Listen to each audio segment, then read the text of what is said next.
excitación de alimentación. Ya viene con la indicación. Misma situación, hacemos comprobación del circuito primario. 1,7 palos. Estamos dentro de los mismos palos. En este tipo de bobinas con doble salida, el secundario lo podemos probar entre pines de salida.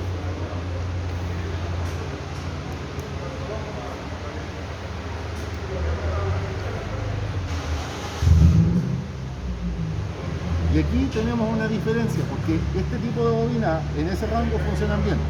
De hecho, en la mañana tuvimos un Kia Rio que montaba este diseño de bobina y andaban a 13 kg funcionando. El auto sin ningún tipo de problemas de encendido y funcionando impecable. O sea, en ese caso nos dimos cuenta que para este diseño de bobina, tener 12, 13 kg de resistencia de circuito secundario no representaba ningún problema. ¿Ven? Por lo tanto, finalmente, nosotros podemos manejar ciertos rangos como referencia, pero finalmente, para mayor información, siempre verificar datos de fábrica.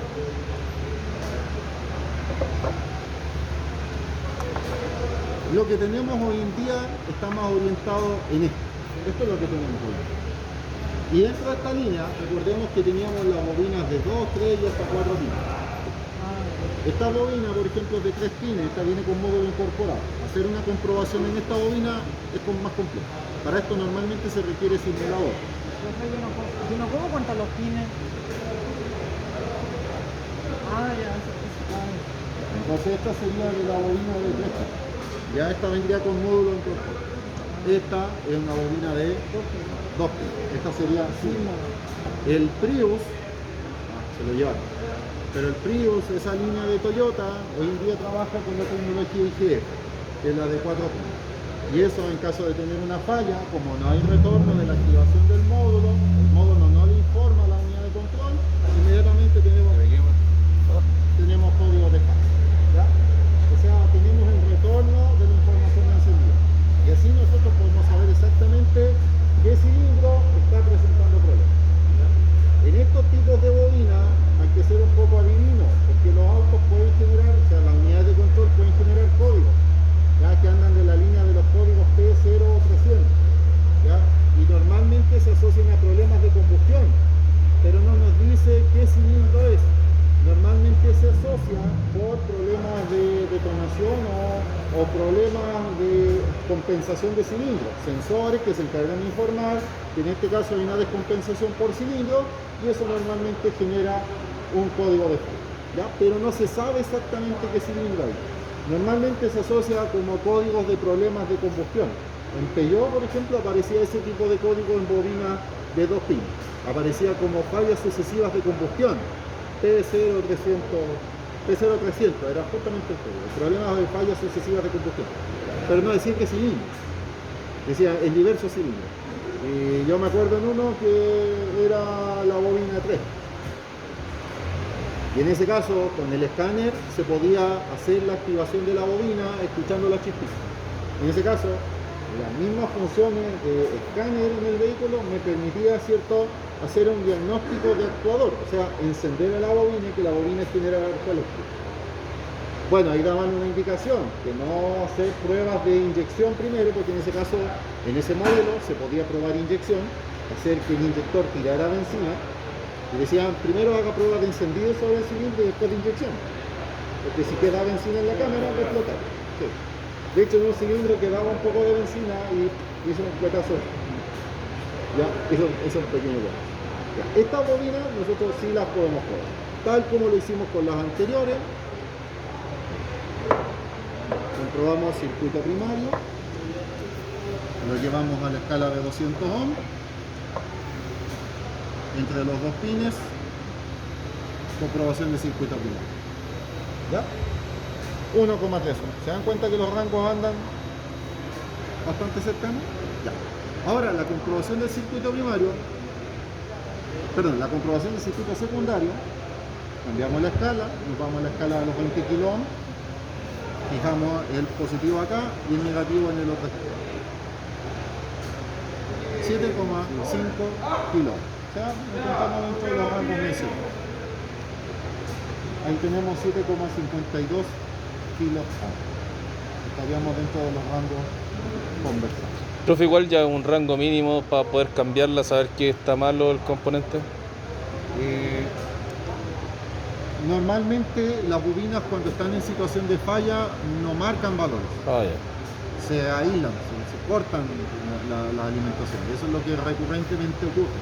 Ya. O sea, nosotros asociamos valores.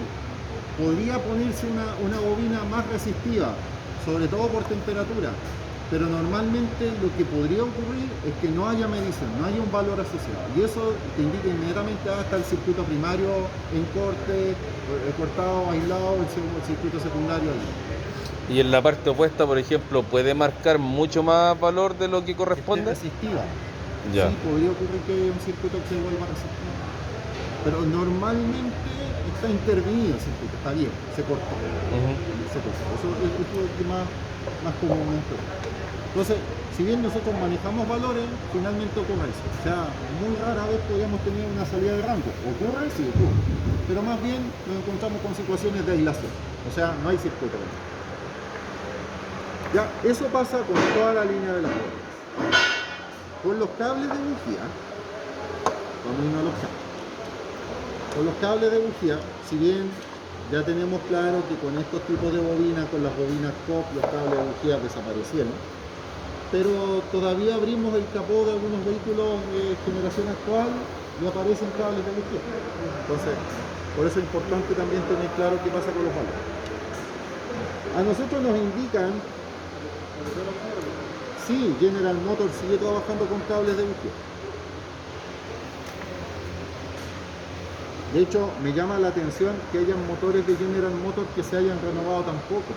En cuanto a que la base del bloque de motor sigue siendo como lo mismo, sino que le han agregado más válvulas, pero la tecnología como que en esencia, ¿será porque son vehículos de producción de este mercado? No sé.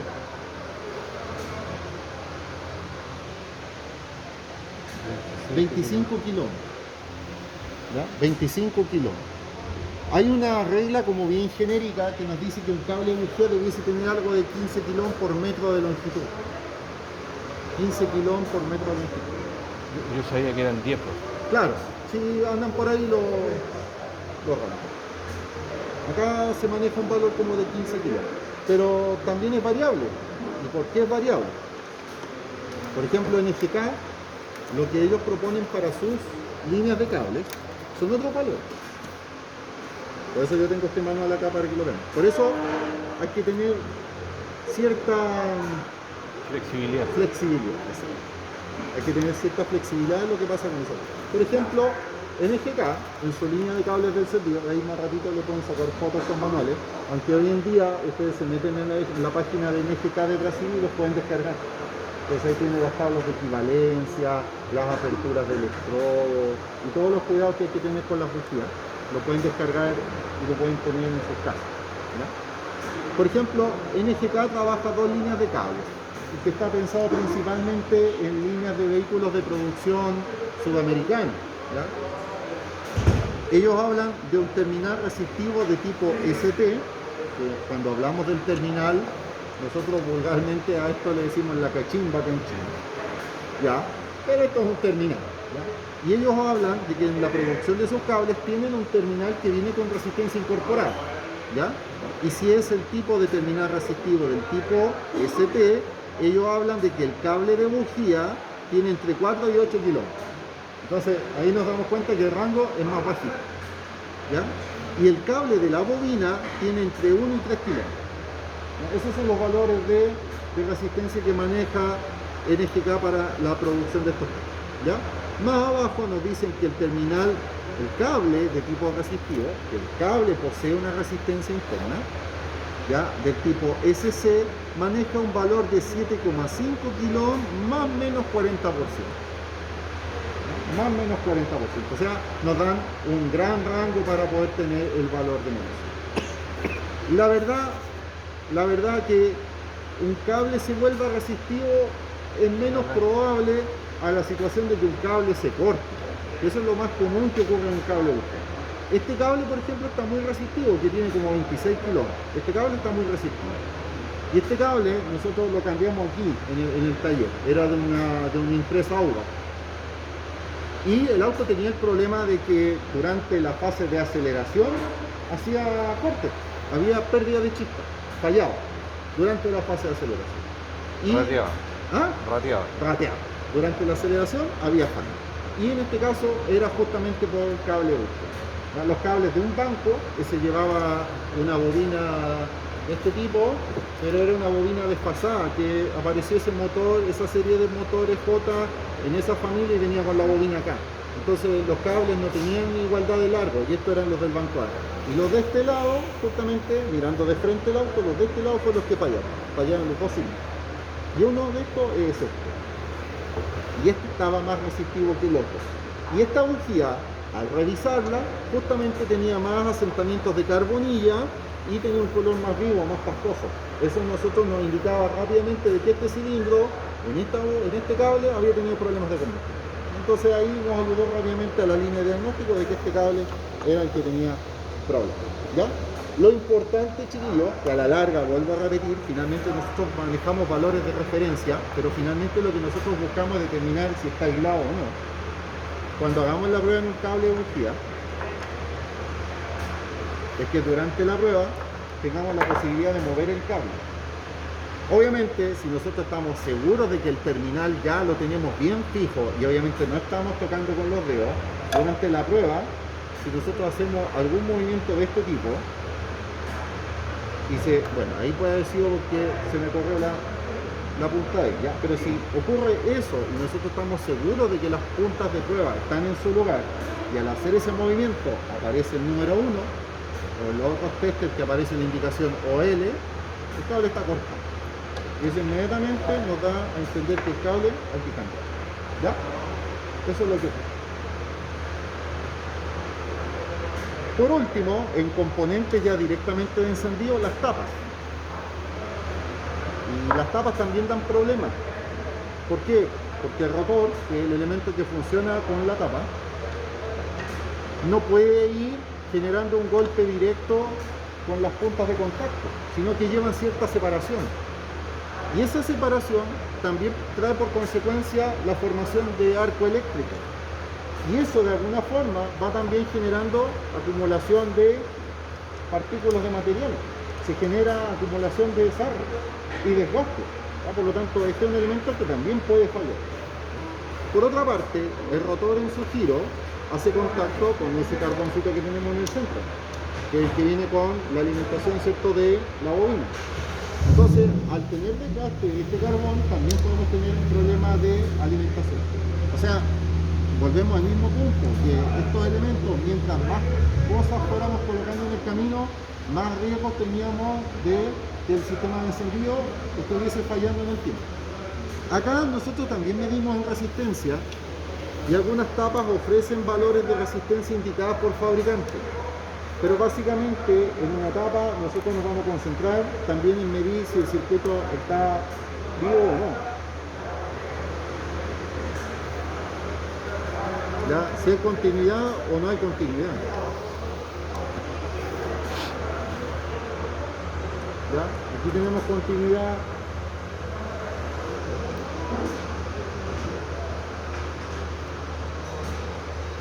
Tenemos continuidad.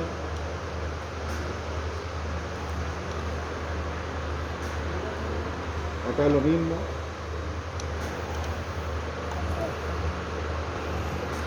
Acá lo mismo. Nos vamos al centro, hacemos contacto con el carbón. ¿Qué pasó? ¿No sonó? No. ¿Qué significa? Que está aislado. Por lo tanto, aquí ya tenemos el diagnóstico de rotor. Hay aislación. Ahora, no solamente podemos hacer ese tipo de comprobaciones, porque considerando que a través de la tapa tenemos alta tensión, las tapas cuando tienen algún tipo de fisura o rotura, también se salta la chispa. Por lo tanto, a la tapa, además de hacer comprobaciones, hay que hacer observación de su estado físico, de que se quebran, se agrietan, sobre todo estos modelos de tapa, cualquier línea que se haga internamente se canaliza y se genera salto de la chispa, pérdida. En los rotores igual, comprobar continuidad entre el punto del centro con el extremo. En la línea de Bosch hay algunos rotores de la línea Fiat, Volkswagen, que contemplan una resistencia adicional acá en el extremo. ¿Ya? Por lo tanto, aquí al medir podríamos tener valores asociados de resistencia. ¿Ya? ¿Por qué? Porque aquí internamente el fabricante al rotor le ha colocado un resistor. ¿Ya? Le ha colocado un resistor para ir controlando justamente este tema de los excesos de tensión que podemos encontrar en el canal. Por lo tanto, los rotores también, observar físicamente que esté en buen estado y que también no tenga ningún tipo de fisura. Profe, ¿y el rotor ese gira en base a la tensión que se genera? No, el rotor gira en base al giro que tenga el eje del distribuidor. Ah, ya vale. Y aquí se genera el orden de encendido. Vamos a las pruebas de la bujías, que sería la última prueba que vamos a hacer. Después de eso, vamos a tomar un receso y comienzan ustedes a hacer las prácticas. La próxima semana les recuerdo, tienen que medir ustedes bobina, tapa, cables, bujías y preguntas, ¿ya? Así consiste la prueba de la próxima semana. ¿Pero nos podemos saltar las preguntas? No, porque hay que ponerle ahí el melodrama, la cuota de la teleserie venezolana. Esa. Oiga, profe, a mí me queda una duda, mire, porque usted dijo delante, para mí yo considero para mí lo mismo. Dice cable de bujía acá y cable de bobina. ¿No son lo mismo? No son lo mismo. ¿Ya? Son muy similares, pero normalmente cambia el terminal que tenemos acá. Por eso, en esa línea, el cable cambia. Porque el cable que llega a la bujía viene con el resistor en el extremo, que es de ese tipo, es un resistor de cuerpo metálico. Y el cable de bobina, en este caso, es un cable muy parecido a él. Que normalmente el cable de bobina, ¿en qué se diferencia? En que el terminal que va de un extremo a otro es muy similar en ambos lados. Ah, ya vale. Casi igual. Vale, gracias. El cable físicamente, internamente es lo mismo, sino que más que nada cambia el terminal.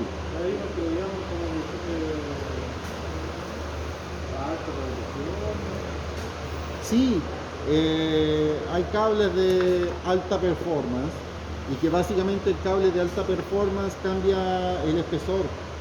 Ya los cables regularmente andan entre 6, 7 y 8 milímetros. Algunos fabricantes colocan 8. He visto juegos de cables de alto rendimiento que llegan a ser hasta de 9, 10 milímetros. Ya 8 milímetros, 9 milímetros.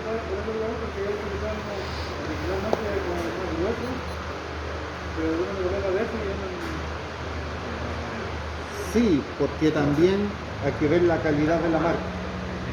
Claro, el cable de fábrica puede ser más grueso y encontramos una alternativa y es ahí. Y ahí también se genera un problema. Alguna vez compramos un juego de cables nuevo y... Sí, pero esa variación de los milímetros igual puede causar resistencia, obviamente. Sí, se genera también variación. Genera también algunos problemas. Lo que pasa es que es una pregunta recurrente de los chiquillos que andan metiendo boya con los otros. Profe, es que yo compré un juego de cables de alto y venden por ahí unos juegos de cables como de 10 lucas, 12 lucas. Son bonitos, vienen con los colores bien. Y yo le digo, ya, ¿y qué bobina le tienes al auto? La original. Ya, entonces el cable no te sirve. Sí, es todo un conjunto. Sí. El conjunto entre la bobina, el módulo que gestiona la chispa y el cable. Y que también le acompaña el motor, porque haya buena compresión en el motor, si no las chayas no funcionan. Ya, el megómetro es este aparato, o medidor de hilaciones. También se le conoce en el mundo de la electricidad como medidor de hilación. O megómetro, ahí aparece su nombre. Megómetro.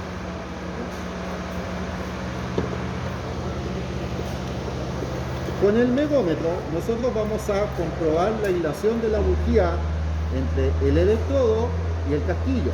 O sea, comprobar que la losa no esté haciendo algún tipo de pérdida de circuito. Como yo les dije, fabricantes de bujía, y también venden algunos kits en donde ustedes pueden colocar la bujía y pueden simular el salto de la chispa y ver si la bujía fuga. ¿Ya? Ahora, en relación al precio de un megómetro y estas maquinitas que valen como 28 lucas en AliExpress, yo preferiría comprarme una maquinita, porque este aparato vale como 800 lucas. Entonces, como para tenerla en el taller... Vamos por la máquina. Vamos por el simulador. Vamos por el simulador, sí. Sí, sí. Y se los recomiendo, porque el otro día unos chiquillos trajeron uno que compraron en AliExpress y uno podía ir variando como si variaba las revoluciones. Yo tengo ese, Y son geniales. pero para la bobina sí. Ya, Para la bobina, los motores paso a paso, ese tipo de cosas, puedo variar la frecuencia. ya, perfecto. Pero no para la bujía. La bujía es otro modo. Oiga, profe, ¿y qué pasa si lo hacemos la antigua poniéndolo en la tapa, no? Probándolo en la tapa, sacando la bujía, ponerle el cable y tirarlo en la tapa, ¿no? Lo que pasa es que en un simulador de bujía tú ves lo que pasa con la chispa por fuera. El otro día pusimos una bujía que teníamos duda y efectivamente, o sea, era una cascada de chispas que tú veías bajar desde el casquillo a la parte de abajo, se iba a tierra la bujía. Y tú la bujía la medías, le medías resistencia y funcionaba. Pero al momento de llevarla a la pega, fallaba. Hay que considerar que la presión que está expuesta a la bujía dentro de la cámara de combustión también. Sí, y que por eso muchas veces nosotros encontramos estos tipos de colores y nos decimos, ¿y por qué está manchada la bujía así? Bueno, esas manchas se producen o porque hubo fuga de la tapa de válvula hacia la ubicación de la bujía, o que también el casquillo ya se esté despegando y esté fugando a través de por la misma presión que se genera dentro de la cámara. Si piensen que la relación de compresión es un valor, por ejemplo, yo puedo decir 9 a 1, 10 a 1. Estamos hablando de que esa presión aumentó 10 veces. Y después, cuando se produce la combustión, aumenta otra cantidad de veces más. Entonces, si estamos diciendo que dentro de un cilindro tenemos 3, 4 bar de presión, ¿cuándo se está produciendo este concepto de la relación de compresión? Pensemos cuánto aumenta cuando se produce la combustión. Entonces, la pega que tiene que soportar la bujía para estar, sobre todo en presión y en temperatura. La resistencia de dilación es una prueba declarada por NGK también. ¿Ya? NGK lo declara como una prueba que se puede hacer en bujías. Aquí aparece la indicación. ¿Ven? Ahí aparece la resistencia de aislamiento. Y ellos hablan de un valor. Para considerar una bujía en buen estado, como aislación, hablan de un valor de sobre 50 megaohms durante la prueba, cuando la bujía está sometida a una tensión de 1000 volts. Por lo tanto, este aparato induce tensión, induce 1000 volts. ¿Ya? Entonces, en este caso, recomendación, no manipular la bujía durante la prueba, porque van a circular 1000 volts. O sea, igual cosquillea como un cable bujía. Tomamos el casquillo, conectamos el electrodo de esa forma y dejamos la bujía en la mesa. ¿Ya? Luego, encendemos el aparato, lo dejamos, ¿cierto?, para que produzca una descarga de 1000 volts, ya, para que produzca una descarga de 1000 volts, y apretamos el botón test y lo mantenemos apretado. Cuando esté apretado, se van a dar cuenta que en la parte superior aparece un símbolo de alta tensión. En ese momento el aparato comienza a inducir una alta tensión de 1000 volts. Cuando finaliza la prueba, cuando nos indica cuánta fue la tensión que indujo sobre la bujía y nos indica el valor de su resistencia. ¿Ya? Cuando se hace circular una rueda. Entonces, en este caso, presionamos el botón, se está iniciando la prueba, suena un clic de la activación del relé y ahí arriba aparece el símbolo de alta tensión. En ese momento, no tocar la bujía, porque están pasando 1000 volts por la bujía. ¿Ya? Terminó la prueba. Cuando aparecen los valores, ustedes sueltan el botón y dejamos de inducir tensión. En este caso, durante la prueba, a la bujía se le indujo una tensión de 1101 volts. Y a 1101 volts, la bujía tuvo una resistencia de aislación entre el electrodo y el casquillo de 200 gigaohms. Gigaohms. Eso significa que la bujía está aislada. O sea, no tiene fuga aparente a esa tensión. ¿Ya? Porque sobre 50 megaohms, el IGK en este caso, indica que la bujía estaría en buen estado. O sea, está más que en buen estado. Está en buen estado, exacto. Bajo esa condición. Ahora, claro, tenemos que evaluar el estado del electrodo, Me parece que esa bujía está nueva, pues. Sí, pues, de hecho Nueva, está nueva. está Sí, nueva. de hecho está nueva. Ya no está. Ahora, otra prueba que recomienda hacer en FK es de medir la resistencia del electrodo de la bujía. Y ese nosotros lo medimos en kiloohm.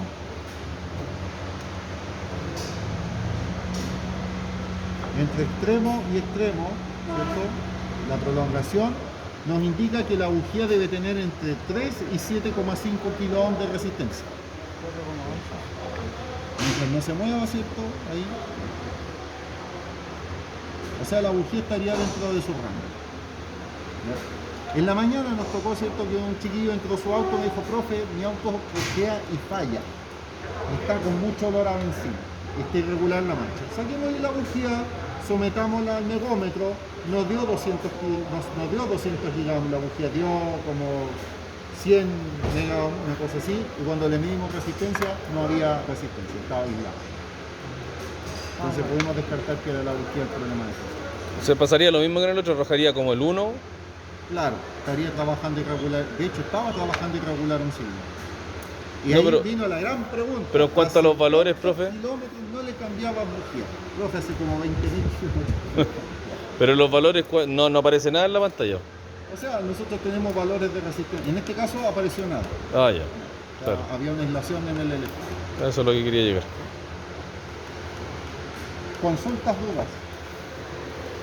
O sea, si tuviéramos acceso a tener esta máquina sería rico, pero se puede tener un simulador de bujía. Eso mismo igual hay que hacerle la prueba, ¿cierto? ¿Mm? Ese mismo usuario igual hay que hacerle la prueba.